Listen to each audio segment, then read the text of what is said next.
this 2-minute Zoom tutorial, you'll learn how to take advantage of the in-meeting text chat box, or even how to disable it to minimize distractions during a presentation. The chat feature is located in the bottom center. By clicking it, it will either open to the right or be a free-floating box. It allows you to chat with everyone, or you can click a name within your group to chat privately with them. If you are teaching students, you may consider verbally posing questions to the class and have students type short answers in the chat to keep them engaged. If you hover over these 3 dots, you have other settings. As the host, you can choose who people can chat with. If you enable file sharing, you can send files through the chat via your computer and even other resources like Google Drive and Dropbox.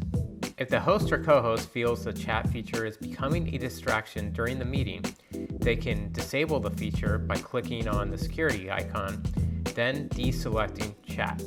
If you find this video useful, be sure to like it and please subscribe to this channel and click the bell so you get notified when new videos are released.